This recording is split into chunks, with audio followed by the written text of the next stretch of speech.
अगर आपने भी अपना सारा पैसा ऑप्शन ट्रेडिंग के अंदर लगाया हुआ है, यानी अपनी फुल कैपिटल को ऑप्शन ट्रेडिंग के अंदर डिप्लॉय किया हुआ है, तो इस वीडियो को एंड तक देखिएगा। जय हिंद, मैं हूं सीए मोहित गोयल, मैं सेबी रजिस्टर्ड रिसर्च एनालिसिस्ट हूं। आज के इस वीडियो में हम बात करेंगे डाइवर्सिफिकेशन के बारे में।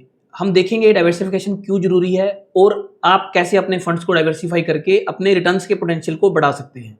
मार्केट में आने का मेन मकसद है पैसा कमाना। अगर आप किसी भी टाइप का ट्रेड करते हैं या इन्वेस्ट करते हैं, उसका मेन मकसद होता है पैसा कमाना। लेकिन हमने देखा है ऑप्शन ट्रेडिंग सबसे ज़्यादा इंटरेस्टिंग चीज़ है। काफ़ी लोग सिर्फ और सिर्फ ऑप्शन ट्रेडिंग ही करते हैं। उसका रीज़न ये है कि ऑप्शन ट्रेडिंग के अंदर शुरू में बहुत अच्छा पैसा बनता है हर एक को, उसके बाद थोड़ा सा कैपिटल लॉस हो जाता है और व्यक्ति फिर उसके बाद रिवेंज ट्रेडिंग की पोजीशन में आ जाता है। यानी वो सोचता है कि ऑप्शन ट्रेडिंग से मेरे पैसे खोए गए हैं, तो मैं ऑप्शन ट्रेडिंग से ही कमाऊंगा। तो इसके लिए सबसे ज़्यादा लोग ऑप्शन ट्रेडिंग करते हैं और जो डाटा बोलता है ज़्यादातर लोग लॉस के अंदर ही हैं। उसका रीज़न यही है क्योंकि जितना ज़्यादा ल्यूक्रेटिव चीज़ होगी, जितना ज़्यादा हमें रिटर्न्स का पोटेंशियल होगा, जितना ज़्यादा रिस्क लेंगे, उतना ज़्यादा रिस्क के अंदर भी आएंगे और कैपिटल लॉस होने के चांसेस बढ़ते चले जाएंगे। तो आज हम बात कर रहे हैं डाइवर्सिफिकेशन के बारे में। हमारे पास मार्केट में सिर्फ ऑप्शंस ही नहीं, बहुत कुछ अवेलेबल है। जैसे कि लार्ज कैप के शेयर्स एक कैटेगरी बनती है, स्मॉल और मिड कैप के शेयर्स की अलग कैटेगरी बनती है। उसके अलावा तीसरी कैटेगरी है ऑप्शन ट्रेडिंग। मैंने हमेशा अपने वीडियोस के अंदर बोला है कि ऑप्शन ट्रेडिंग आपको तभी करनी चाहिए अगर आपके पास सफिशिएंट अमाउंट ऑफ शेयर्स हैं या इन्वेस्टमेंट आपकी बहुत अच्छी है। तो सबसे पहले हम बात करते हैं लार्ज कैप के बारे में। लार्ज कैप शेयर्स ऐसे शेयर्स होते हैं जो ब्लू चिप शेयर्स होते हैं, जिनसे निफ्टी सेंसेक्स वगैरह मूव होता है और जिनकी मार्केट कैप लाखों करोड़ों के अंदर होती है। तो ऐसे शेयर्स के अंदर भी आपको कुछ पैसा रखना चाहिए। इन शेयर्स की सबसे बड़ी खासियत ये होती है कि जैसे ही मार्केट मूव करती है, ये शेयर्स मूव करते हैं और जितनी मार्केट मूव करती है ऑलमोस्ट आपको उसके आसपास का रिटर्न मार्केट के ये दे देते हैं। इसके अलावा जब मार्केट गिरती है तो ये मार्केट के अकॉर्डिंग ही गिरते हैं और जब मार्केट दोबारा से बढ़ना शुरू करती है तो सबसे पहले ये लार्ज कैप के शेयर्स ही बढ़ना शुरू करते हैं।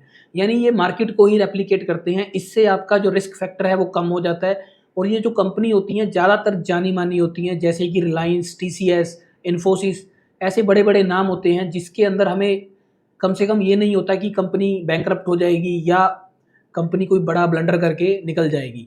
तो इससे हमारी कैपिटल भी सेफ रहती है और हमें रिटर्न भी मार्केट के अकॉर्डिंगली मिलते रहते हैं। इसके अलावा स्मॉल एंड मिड कैप और माइक्रो कैप की कंपनीज होती हैं। ये वो कंपनीज होती हैं जो अभी अपना बेस बना रही हैं। यानी ये लार्ज कैप की कैटेगरी के अंदर नहीं आई, लेकिन इन फ्यूचर इनमें से ही कुछ कंपनियां होंगी जो लार्ज कैप के अंदर मूव कर जाएंगी। माइक्रो कैप सबसे छोटे लेवल की कंपनीज होती हैं जिनकी मार्केट कैप बहुत ही कम होती है। उसके ऊपर आता है स्मॉल कैप, फिर आता है मिड कैप। कुछ कंपनीज ऐसी होती हैं जो माइक्रो कैप लिस्ट होकर लार्ज कैप तक जाने का पोटेंशियल रखती हैं।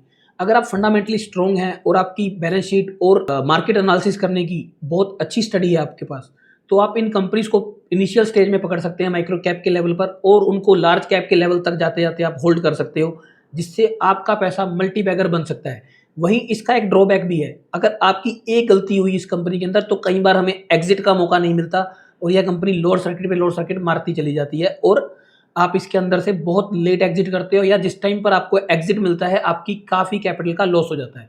तो इन शेयर्स को लेने के लिए आपके पास फंडामेंटल्स की स्टडी बहुत डीप चाहिए, आपको मार्केट का एनालिसिस बहुत डीप चाहिए और आपको सारे सिनेरियोज और आपको कंपनी की मैनेजमेंट की कमेंट्री के ऊपर और हर चीज़ के ऊपर नज़र रखनी पड़ेगी अगर आप इस कैटेगरी के अंदर इन्वेस्ट करते हैं। और तीसरी कैटेगरी है ऑप्शन ट्रेडिंग, जो कि बहुत ल्यूक्रेटिव है, जैसे कि अभी हमने बात की। उसके बारे में आप ऑप्शन ट्रेडिंग मैनुअली भी कर सकते हो और एल्गो पे भी कर सकते हो। हम ज़्यादातर जो ऑप्शन ट्रेडिंग को प्रमोट करते हैं वो एल्गो के ऊपर प्रमोट करते हैं, ताकि आपका मैनुअल इंटरवेंशन खत्म हो जाए और आपके इमोशंस आपके डिसीजंस के बीच में ना आए। आपके जो एल्गो के ऊपर आपने सेटिंग करके छोड़ी हुई है उसके अकॉर्डिंगली आपके ट्रेड होते रहें और ड्रॉडाउन का और बड़े प्रॉफिट्स का आपके ऊपर कोई इम्पैक्ट ना पड़े। तो ये तीन कैटेगरीज की हमने चूज़ की, ऑप्शन ट्रेडिंग, लार्ज कैप और स्मॉल, मिड और माइक्रो कैप। तो इन सारी कैटेगरीज के अंदर हमें अपने फंड्स को डाइवर्सिफाई कर देना चाहिए। आपको कभी भी ये नहीं सोचना कि भाई मुझे ऑप्शन से लॉस हुआ था तो मैं ऑप्शन ही लेता रहूँगा और ऑप्शन ही करता रहूँगा, क्योंकि अगर आपकी स्टडी एक चीज़ के अंदर वीक है, आप ऑप्शंस के अंदर आप नहीं कर पा रहे हैं, तो आपको उसमें कभी भी रिवेंज ट्रेडिंग नहीं करनी है। इसके अलावा कुछ लोग स्मॉल और मिड कैप के अंदर लॉस खा जाते हैं तो वो लगे रहते हैं कि भाई नहीं, क्योंकि जिस टाइम मार्केट बुल रन के अंदर होती है तो उनको ये लगता है कि भाई हमारी स्टडी तो परफेक्ट है, क्योंकि जो भी वो शेयर के अंदर हाथ डालते हैं अगले दिन ही प्रॉफिट आ जाता है। लेकिन जब मार्केट स्टैग्नेंट होती है या बियर मार्केट आती है स्टडी का उस टाइम पता चलता है कि आपकी स्टडी कैसी है और आप कैसी कंपनीज के अंदर हाथ डाल रहे हैं, क्योंकि बुल रन के अंदर हर कंपनी भाग रही है तो आपको ये लगने लग जाता है कि मेरा डिसीजन ही बेस्ट है, इसके अलावा मुझे किसी की भी कंसल्टेशन की ज़रूरत नहीं है, मुझे किसी की एडवाइजरी की ज़रूरत नहीं है। लेकिन आप जब बुल से बियर में कन्वर्ट होती है मार्केट, तो आप सबसे टॉप में फंस जाते हो और आप कभी भी अपना पैसा विड्रॉ नहीं कर पाते। तो आपको स्टडी की बहुत ज़्यादा ज़रूरत है इन सारी चीज़ों को करने के लिए। फंडामेंटल स्टडी के रिगार्डिंग मैंने काफ़ी सारे वीडियोज़ को यूट्यूब के ऊपर डाला हुआ है, आप जाकर देख सकते हैं। इसके अलावा आप मेरे टेलीग्राम चैनल को भी ज्वाइन कर सकते हैं। वहाँ पर आप आकर किसी भी टाइप का क्वेश्चन पूछ सकते हैं, ताकि आपके फंडामेंटल्स की थोड़ी सी एज शार्प हो जाए और आप भी फंडामेंटल स्टडी कर सको। अब हमने समझ लिया कि क्या क्या कैटेगरी है, लेकिन अब सवाल आता है कि भाई इन 3 कैटेगरीज का तो हमें पता है, लेकिन कितना कितना पैसा लगाना चाहिए। जब मार्केट बुल रन के अंदर होती है ना, तब छोटी कंपनी इतना ज़्यादा भाग रही होती हैं, इतना ज़्यादा भाग रही होती हैं कि आप लोगों को लगता है कि भाई बड़ी कंपनी के अंदर तो पैसा ही नहीं लगाना चाहिए, मेरा पैसा वेस्ट हो जाएगा, रिटर्न नहीं आएगा। या जब बियर मार्केट होती है तब स्मॉल कैप इतना ज़्यादा गिर रहा होता है, तब आपको लगता है कि भाई इसके अंदर तो कभी आना ही नहीं चाहिए। वो डिपेंड करता है कि आप कौन से फेज़ के अंदर मार्केट के अंदर आए, कब आपने मार्केट के अंदर आना चूज़ किया।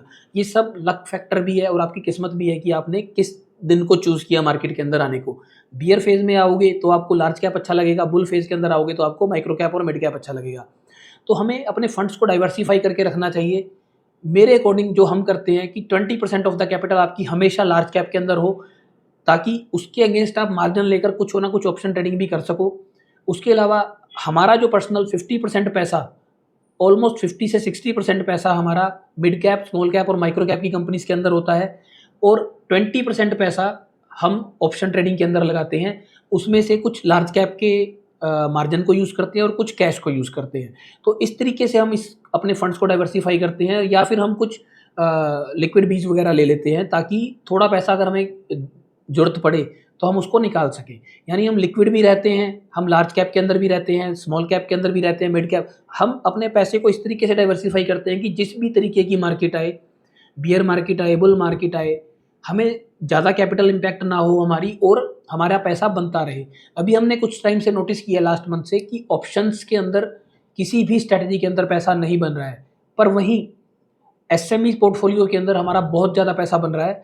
तो हमें सिर्फ ये देखना है कि किस कंडीशन के अंदर हमें किस टाइप के ऑप्शन को चूज़ करना है, क्योंकि मार्केट ने हमें बहुत सारे अल्टरनेट दिए हुए हैं। अगर हमारी आंखों के सामने हमारे एक कोई ऑप्शन बढ़ रहा है, ऑप्शन मीन्स कोई भी इन 3 ऑप्शंस में से माइक्रो कैप, लार्ज कैप या स्मॉल कैप, तो हमें गिरगिट बन के उसकी तरफ भाग लेना चाहिए कि भाई अब हम यहाँ से पैसा कमाएंगे। हमें कभी भी जिद नहीं करनी चाहिए मार्केट में। अभी हमने काफ़ी सारे लोगों से बात हुई है, हमारी काफ़ी सारे डिस्कशन हुई है, लेकिन मुझे समझ में नहीं आता लोगों की जिद क्या है कि भाई हमें ऑप्शन से ही पैसा कमाना है, ऑप्शन ट्रेडिंग ही करनी है। एक तरफ तो वो कहते हैं कि हम रिस्क लेना नहीं चाहते स्मॉल कैप और माइक्रो कैप के पोर्टफोलियो में आकर, लेकिन वही वो ऑप्शन ट्रेडिंग की बात करते हैं। अगर आपको मार्केट्स का पता है या आपको थोड़ी भी नॉलेज है, तो ऑप्शन सबसे ज़्यादा रिस्की एसेट्स होते हैं। ऑप्शन सबसे बड़ा रिस्क होता है। ऑप्शन से बड़ा रिस्क किसी भी कैटेगरी के अंदर नहीं है। एसएमई पोर्टफोलियो ऑप्शंस के बाद आते हैं। तो अगर आप ऑप्शन करने को तैयार हो तो एसएमई और स्मॉल कैप पोर्टफोलियो आप बिल्कुल आराम से कर सकते हो, ये आपकी रिस्क प्रोफाइल को सूट करता है। हमारा लार्ज कैप का पोर्टफोलियो काफ़ी टाइम से लाइव है, जो कि अकॉर्डिंग टू मार्केट रिटर्न्स दे रहा है। आप हमारे टेलीग्राम चैनल पर जाइए, वहाँ पर जाकर आपको वहाँ के ऑप्शन मिल जाएंगे कि लार्ज कैप पोर्टफोलियो को कैसे सब्सक्राइब करना है। हमारा एसएमई वाला पोर्टफोलियो अभी हमने लास्ट मंथ से लाइव किया है, जिसके अंदर आप मिनिमम 1 लाख रुपए से स्टार्ट कर सकते हैं। यानी 1 लाख रुपए अगर आपके पास है तो आप अपनी कैपिटल 1 लाख रुपए से स्टार्ट कर सकते हैं एसएमई वाला पोर्टफोलियो। इसके बारे में ज़्यादा डिटेल में हमने एक वीडियो की हुई है, उसका लिंक मैंने डिस्क्रिप्शन के अंदर डाल दिया है। आप जाकर उस वीडियो को देखिए, ताकि आपको डिटेल में पता चल जाए कि एसएमई के अंदर हम क्या करने वाले हैं। उसके अंदर मैंने सारे रिस्क रिवॉर्ड एसएमईज के बताए हुए हैं। इस पोर्टफोलियो को पहले ही दिन 50 लोगों ने सब्सक्राइब किया था, यानी हमें बहुत अच्छा रिस्पॉन्स मिला था। इसके अंदर 50 लोगों ने इस पोर्टफोलियो को सब्सक्राइब कर लिया था, जिनके P&L के स्क्रीनशॉट्स हमने अपने टेलीग्राम ग्रुप के अंदर डाले हुए हैं। आप जाइए हमारे टेलीग्राम ग्रुप को ज्वाइन कीजिए, उसके अंदर जाकर आपको मिल जाएगा कि 1 महीने के अंदर हमने एसएमई के अंदर कैसा रिटर्न जनरेट करके दिया है। और काफ़ी हैप्पी क्लाइंट्स हमारे इसके बारे में कमेंट करते रहते हैं टेलीग्राम के ग्रुप के अंदर। आप जाइए वहाँ जाकर पढ़िए। अगर आपको भी ये पोर्टफोलियो स्टार्ट करना है तो एक बार आप नीचे डिस्क्रिप्शन में दी हुई वीडियो को देख लीजिए और उसकी टर्म्स एंड कंडीशन को जान लीजिएगा। और सबसे बड़ी बात, इस पोर्टफोलियो की कोई भी फीस नहीं है, सिर्फ एक छोटी सी 500 रुपये की रजिस्ट्रेशन की फीस है। इसके अलावा बाकी सारी फीस रिटर्न आने के बाद की है, उससे पहले आपसे कुछ नहीं मांगा जाएगा। इसके अलावा जो तीसरी कैटेगरी है एल्गो ट्रेडिंग, उसके लिए मेरी सारी की सारी स्ट्रेटजीज एल्गो ट्रेड के ऊपर और ट्रेडट्रॉन के ऊपर लाइव हैं, आप जाइए और उनको सब्सक्राइब कर सकते हैं। ज़्यादा जानकारी के लिए और अपनी प्रोफाइलिंग करवाने के लिए आप टेलीग्राम पर आइए, वहाँ पर हम आपको डिटेल में बता देंगे आपकी कैपिटल के अकॉर्डिंग कि आपको कितना पैसा एल्गो में, कितना पैसा एसएमईज में और कितना पैसा लार्ज कैप के अंदर लगाना चाहिए। तो डाइवर्सिफिकेशन के इस वीडियो में इतना ही। आई होप आपको ये कंटेंट पसंद आया होगा। जय हिंद।